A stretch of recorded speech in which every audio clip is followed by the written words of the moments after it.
बेटियों की शादी धूमधाम से हो, ये हर भारतीय माता पिता का सपना होता है। अभी हाल ही में एक शादी की खूब चर्चा हुई, जिसमें एक भारतीय व्यापारी दिलीप पोपले ने अपनी बेटी की शादी धरती से हजारों फीट ऊपर एक बोइंग विमान में की।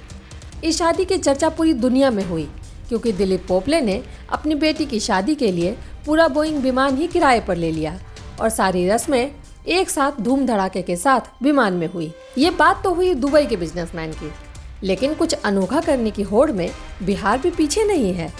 जहानाबाद में एक पिता ने अपने अरमान पूरे करने के लिए अपनी बेटी की बारात हेलीकॉप्टर में बुलाई। दूल्हे का हेलीकॉप्टर पहुंच भी गया, लेकिन प्रशासन ने पिता के अरमानों पर पानी फेर दिया और हेलीकॉप्टर को लैंडिंग की इजाजत नहीं मिली।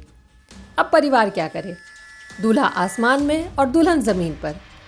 खैर, फैसला हुआ कि अब हेलीकॉप्टर से ही दूल्हा 7 फेरे लेगा। दुल्हन मंडप पर बैठी रही और दूल्हा आसमान में ही मंडप के चारों ओर घूमने लगा। ऐसे 7 फेरे पूरे हुए। दरअसल जहानाबाद के मोहद्दीपुर गांव के रहने वाले रामानंद दास की डॉक्टर बेटी मेघा रानी की शादी जमशेदपुर के डॉक्टर विवेक कुमार से 27 नवंबर को हुई।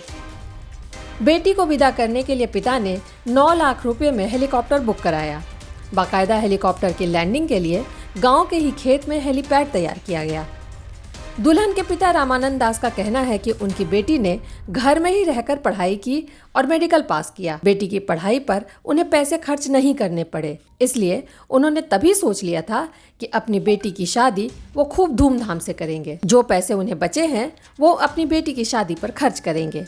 इसलिए हेलीकॉप्टर से बेटी को विदा करने का प्लान बनाया, लेकिन पिता के अरमानों पर जिला प्रशासन ने पानी